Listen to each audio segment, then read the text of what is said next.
एक दूसरी कहानी है और वो कहानी है बहादुर। और बहादुर जो कहानी लिखी गई है वो अमरकांत जी द्वारा लिखित है। तो बेटा इस कहानी को आप ध्यानपूर्वक सुनेंगे और सुनने के बाद अपनी रफ कॉपी पर एक बार लिखेंगे, क्योंकि बेटा ये जो कहानियाँ हैं मैंने आपको पहली वीडियो में एक कहानी दी थी पंचलाइट, दूसरी कहानी है बहादुर।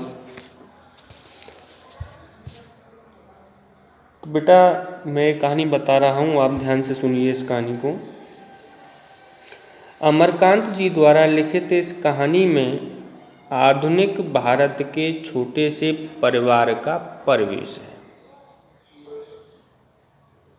बहादुर नेपाल का 12-13 वर्ष का लड़का है जो इस कहानी का नायक है। बहादुर के पिता की मृत्यु एक युद्ध में हो गई थी और वह अपनी माँ की पिटाई से परेशान होकर घर से भाग गया और एक मध्यम वर्गीय परिवार में नौकरी कर ली। बहादुर परिश्रम से घर में काम करता था, जिससे जो गृह स्वामिनी थी जिसका नाम था बेटा निर्मला, वह उससे बहुत खुश थी और निर्मला ने ही उसका नाम बहादुर रखा था।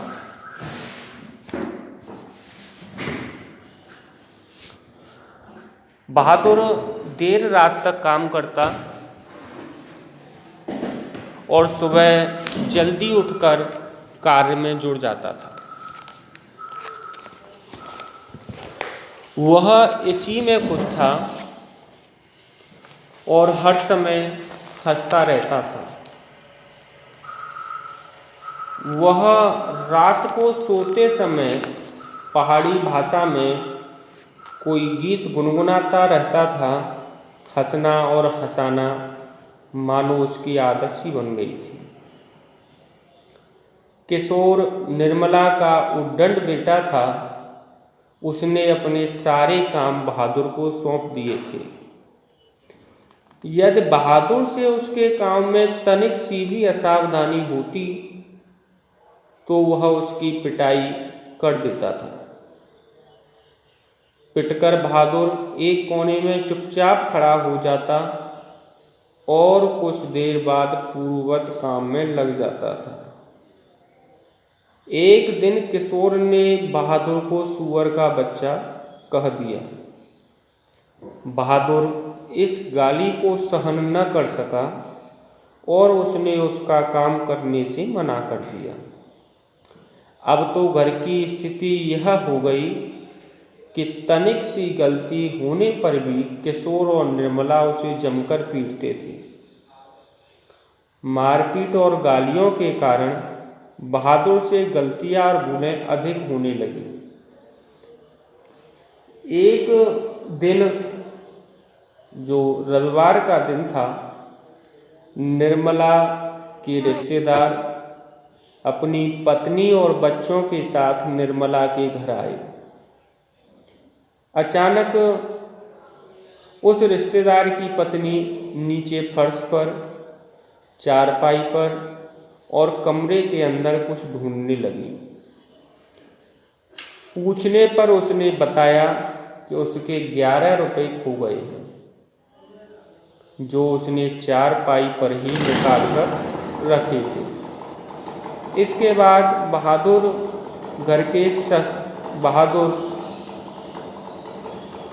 पर घर के जितने भी लोग थे वह सभी संदेह करने लगे, लेकिन बहादुर ने रुपए उठाने से इनकार कर दिया।